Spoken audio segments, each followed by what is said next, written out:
bonjour. On va commencer maintenant niveau A2. Je vous rappelle toujours, vous pouvez adapter selon votre niveau. D'accord?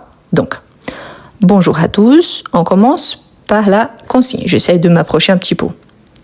Vous cherchez un emploi et vous écrivez un message pour postuler à un poste qui vous intéresse. Présentez-vous brièvement, nom, âge, expérience ou études. Expliquez pourquoi vous voulez ce travail et quelles sont vos compétences. Écrivez, donc ici c'est entre 80 à 100 mots. D'accord? Parfois, la consigne ici, on peut avoir des consignes différentes. Ici, c'est entre les deux. Très important.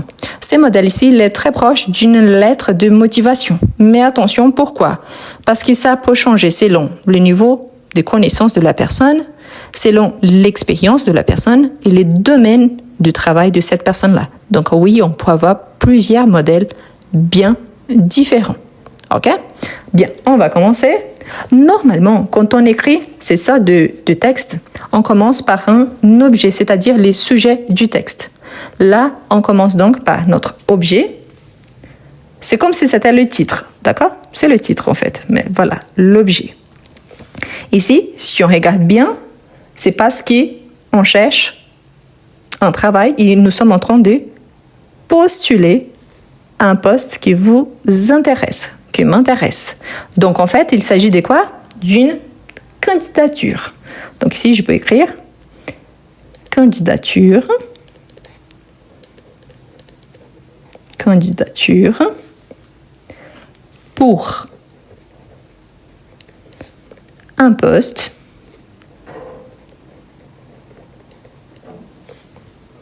dans votre entreprise. Ok, mais pourquoi votre entreprise? De la personne qui va lire ce message, d'accord? Donc, le DRH de cette entreprise-là. Très important, je vous répète une fois de plus, ici les modèles ils peuvent varier énormément en raison de l'expérience et du domaine de la personne. Donc oui, ça peut changer complètement. Et bref, on commence.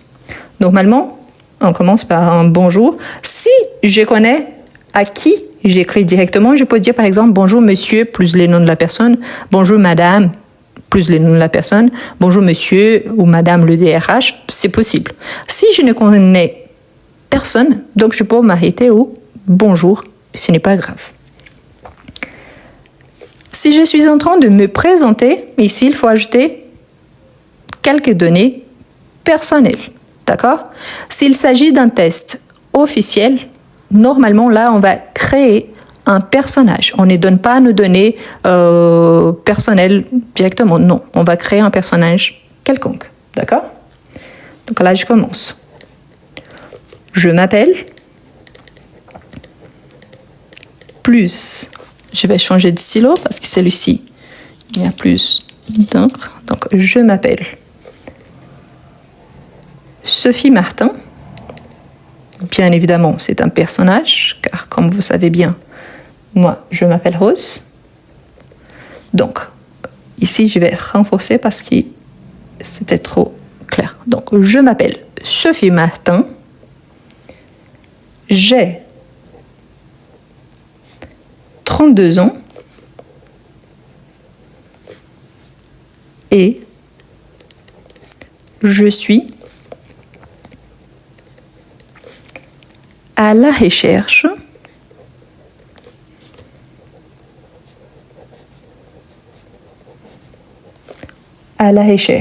d'un emploi ou d'une opportunité, c'est possible également.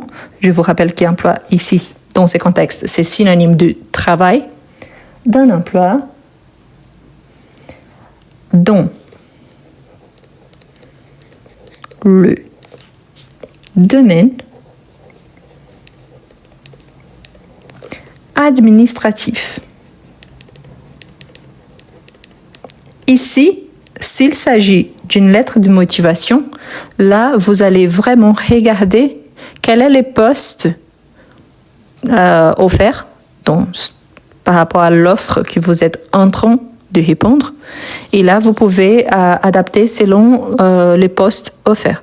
Donc, vous allez ajouter plus de détails par rapport à ça. Donc, soyez conscient de bien analyser l'offre pour bien répondre et adapter à chaque offre différente qui vous répondez. Vous allez adapter selon les postes disponibles. D'accord? Ici, je peux dire j'ai plusieurs années d'expérience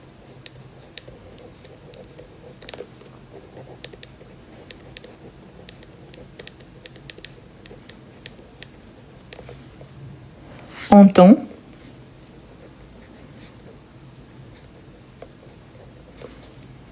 qu'assistante. Attention, très important, parce qu'ici, en tant, c'est séparé, hein, en tant que quelque chose. Donc, séparé. Si j'écris assistante, assistante commence par voyelle.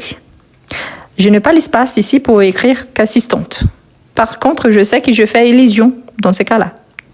Que, U, apostrophe, et je continue. Si je n'ai pas l'espace, en français, je vous rappelle qu'on sépare, pour séparer les syllabes, à travers les sons. Donc ici, attention, parce que je vais séparer les mots, ok? En tant qu'à. Donc ici, j'ajoute un tiret. Assistante. S'il y a deux consonnes identiques, c'est le cas ici, il y a un double S, donc un S, il reste ici en haut, l'autre S, il vient ici en bas, parce qu'on dit qu'assistante. Donc ici, c'est comme si le S ici, il devient muet, et ici, il y a les sons 6, qui c'est la syllabe qui vient juste après. D'accord? Qu'assistante de direction. Vous voyez donc qu'ici, je suis en train de postuler par rapport le domaine administratif. Ici, je suis en train de préciser qu'avant, j'ai déjà travaillé en tant qu'assistante de direction. Si vous êtes un homme, bien évidemment, ici, il y aura votre prénom masculin, votre nom, et ici, vous allez adapter au masculin. Donc, assistant de direction, normalement, ou un autre poste que vous avez occupé juste avant. Ici, je peux dire un peu plus sur ce que ce poste-là m'a apporté, cette expérience. Donc, je peux dire, par exemple, où j'ai développé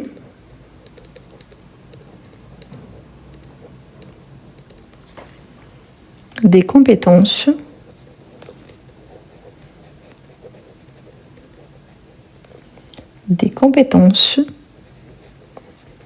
en organisation,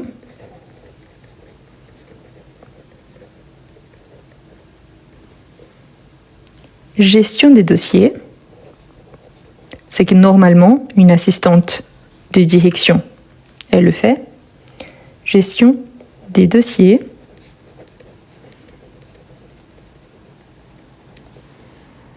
et communication. Attention, car une faute assez courante, je vous rappelle que moi je suis prof de français, je ne suis pas DRH. Mais en tant qu'analyse de discours, quand on va analyser un texte, c'est important que... Il faut savoir que normalement, quand vous envoyez une lettre de motivation, vous envoyez également votre CV, votre curriculum. Donc vous n'allez pas répéter tout ce que vous avez déjà dit dans le CV par rapport à votre lettre de motivation. Vous devez donc, oui, aborder certains sujets, mais d'une façon différente et en même temps apporter quelque chose de nouveau. Parce que sinon, le CV, il suffit, parce qu'il y a déjà toutes ces informations-là, sinon ça devient trop répétitif. Pensez à ça. Communication, gestion de dossier et communication. Donc ici, je peux ajouter aussi quelques caractéristiques par rapport à ma façon de travailler. Donc, je pourrais dire, par exemple, je suis dynamique,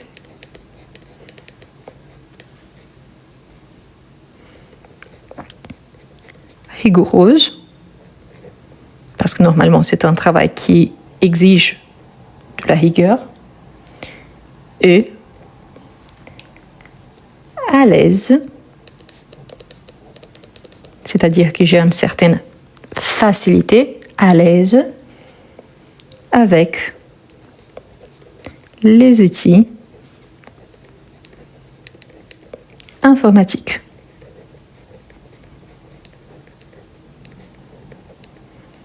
C'est-à-dire que normalement, quand on est assistante de direction, il faut travailler avec certains logiciels.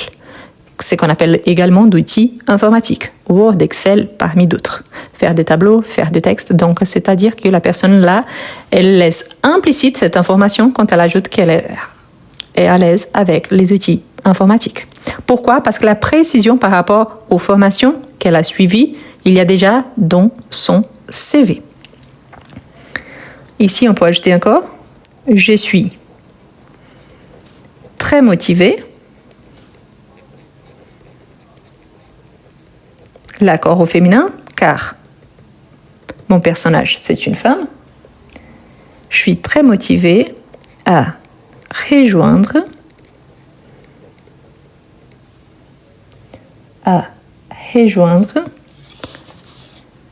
votre entreprise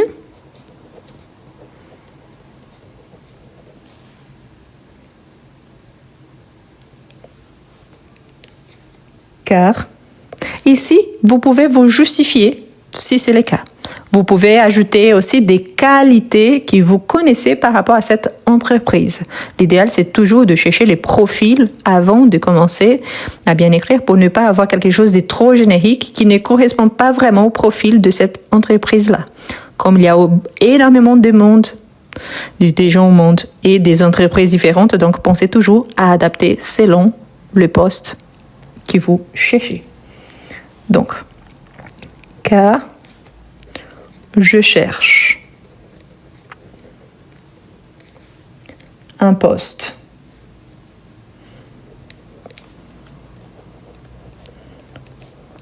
ici, ce n'est pas la meilleure option, mais juste à titre de modèle, un poste stable. Vous pouviez ajouter, par exemple, une entreprise comme la vôtre dont les domaines spécifiques. Et là, vous pouvez ajouter quelques précisions, vraiment. Donc là, c'est à vous de chercher.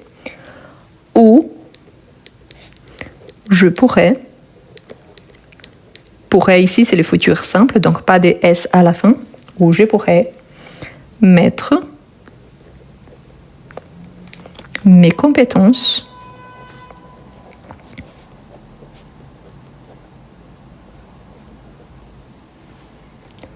au service d'une équipe.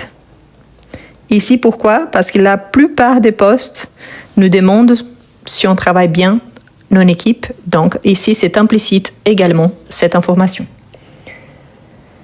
Donc, ici, c'est la première partie. Normalement, pour ces sortes de textes, il y a une deuxième page.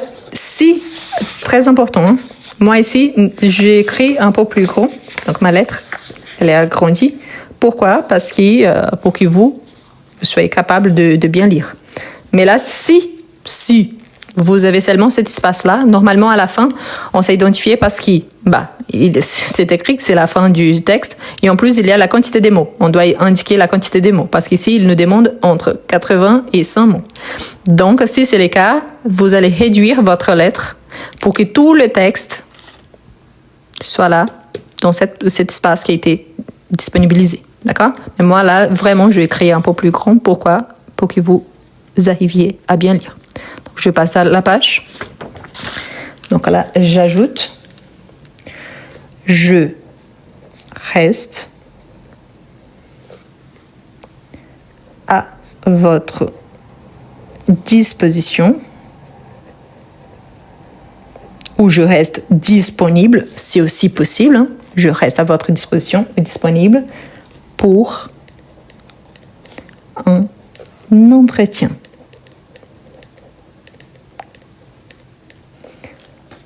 Ici, on peut dire dans l'attente de votre retour.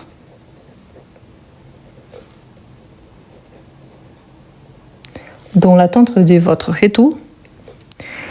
Ici, c'est assez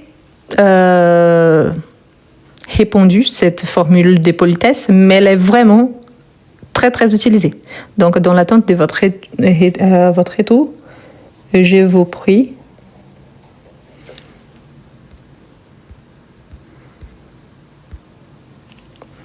Je vous prie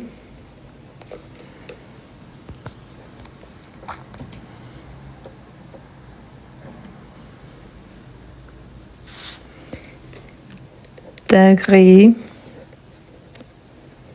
mes salutations.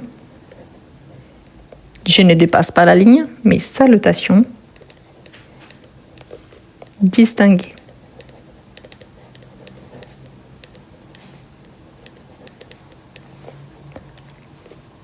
Cordialement.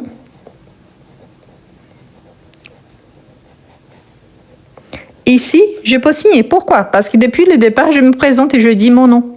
Donc, il n'y a aucun souci de répéter ici. Sophie Martin.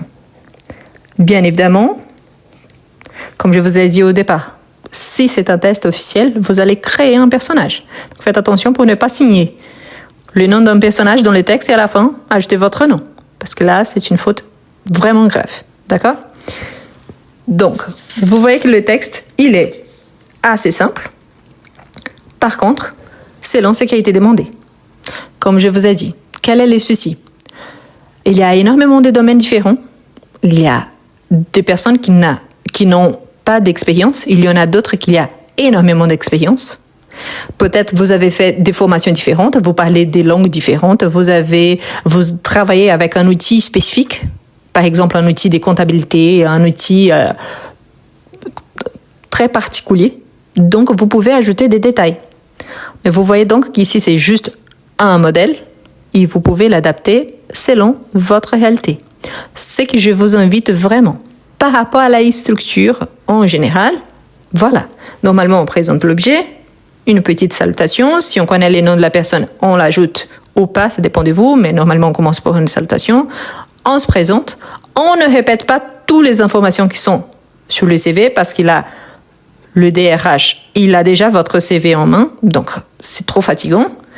Et ensuite, je vais donner les informations. Mais ces informations, elles sont adaptées selon votre domaine, selon votre recherche, selon l'offre de l'entreprise. Ce que je vous invite vraiment, par rapport au français, ici, je peux vous dire que j'utilise la première personne parce que ce qui est demandé dans la consigne. Par rapport aux expériences, la même chose. J'ai bien utilisé les accords au féminin car mon personnage il est féminin par rapport à la langue française. Par rapport à la vraie vie, ça peut vous arriver. Si vous allez écrire, la première chose, essayez de vous relire avant d'envoyer votre lettre de motivation. Et même s'il s'agit d'un texte assez simple, juste un mail de présentation que vous pouvez envoyer, c'est déjà considéré une présentation. Donc, réalisez-vous. Essayez de vérifier s'il n'y a pas de fautes d'orthographe.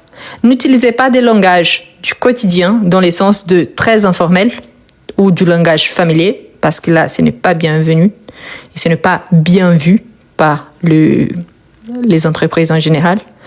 Essayez d'ajouter des informations vraiment pertinentes et surtout adaptées selon votre réalité.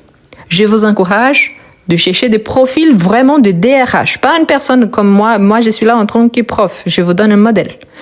Là, je vous donne par rapport à la structure de la langue française. Mais cherchez vraiment un DRH qui présente vraiment des modèles bien développés et vraiment à la une de ce que les entreprises demandent à ces moments. Pourquoi? À chaque année, ça change. Donc, peut-être ce que je vous montre par rapport à la structure, ça passe très, très bien. Pour une évaluation, le DELF, le TCF, le TEF, ça passe super bien. Mais dans la vraie vie, si vous avez besoin d'envoyer un message comme ça, c'est bien vraiment de chercher cette information avec la personne qui connaît bien ces informations-là. Et là, on parle de DRH. Donc, il y a beaucoup, beaucoup de profils comme ça. Si vous tapez sur n'importe quel réseau social, vous allez trouver facilement. D'accord? Car l'objectif, c'est important aussi, hein?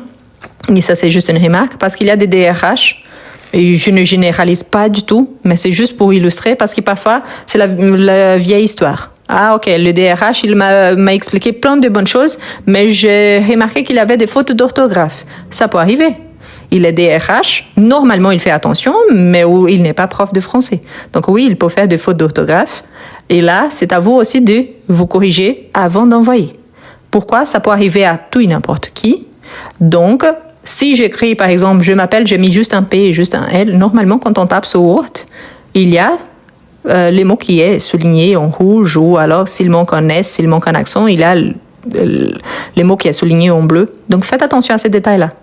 Ce n'est pas parce que le DRH il a vous donné un modèle que ça veut dire qu'il n'y a aucune faute, mais il toujours penser à adapter. Parce que si vous envoyez ces mêmes modèles-ci sans faire les adaptations nécessaires, peut-être l'offre, elle n'a pas adapté à votre demande. D'accord? Voilà. Ici, la fin du texte. OK?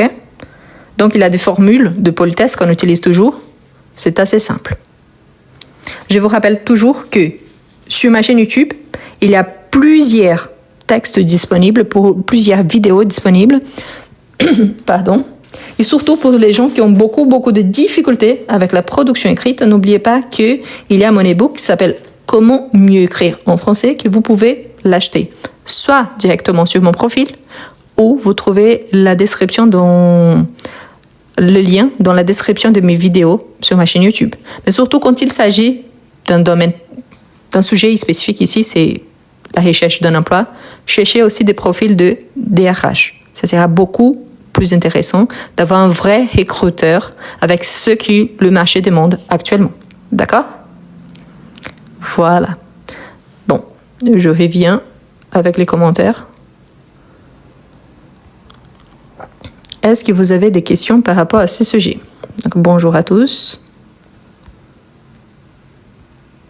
Bonjour à tous. Est-ce qu'il y a des questions? Non, c'est bien.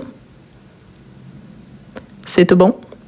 Voilà. Ça, c'est un mini-modèle de lettre de motivation. J'ai eu une demande sur ma chaîne YouTube. Quelqu'un m'avait envoyé. Et aussi dans les groupes Telegram. Mais voilà. Ce que je vous dis toujours. Moi, je suis prof de français. Je ne travaille pas dans le DRH. Donc, il y a de petits détails qui peuvent vraiment vous aider et que là, vous allez trouver vraiment en suivant des profils adaptés à votre besoin. D'accord? Pour la première partie et la deuxième partie. Ici, ce texte, c'est entre 80 et 100 mots. Si je ne me trompe pas, j'avais compté au départ. Je n'ai pas dépassé. Donc, ni de moins, ni de plus. Donc, je suis dans ce qui a été proposé. Faites attention aussi à ça, hein, de bien compter à la fin. Donc, c'est important. C'est vrai que certaines consignes ne considèrent pas le titre. Il y en a d'autres qui considèrent bien. C'est que je vous encourage. Si vous allez passer, par exemple, le DELF, lisez le manuel du candidat.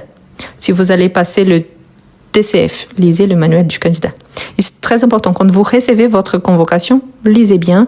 Je vous encourage vraiment à prendre contact avec le centre de passation et demander de parler avec le responsable des évaluations. Donc normalement, c'est un coordinateur ou une coordinatrice.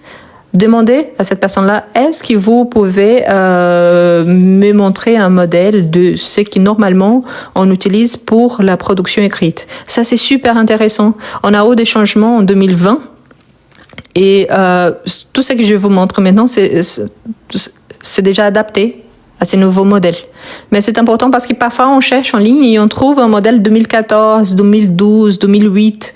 Donc le modèle, il est bon, mais on a des nouvelles règles depuis 2020. Donc c'est pour ça que c'est important de toujours adapter à ça. D'accord? Est-ce que vous avez des difficultés à écrire en français? Est-ce que vous êtes capable de comprendre mais vous n'arrivez pas à bien écrire? Vous êtes capable de lire en français mais vous avez du mal à développer un petit texte. Je vous présente Comment mieux écrire en français? Un livre conçu pour vous, quelqu'un qui aimerait bien écrire en français. Le livre présente 11 unités, parmi lesquelles vous retrouverez toujours des astuces précieuses pour améliorer votre niveau. À chaque fois, vous aurez des explications suivies des exemples et des suggestions de lecture. Et en plus, à chaque fois, il y a un exercice au niveau débutant, en fait plusieurs exercices, suivis des exercices au niveau intermédiaire. Ce qui vous permettra, si vous êtes débutant, d'avancer et si vous êtes intermédiaire, pas seulement d'avancer, mais aussi de réviser. Voilà les liens pour acquérir votre livre.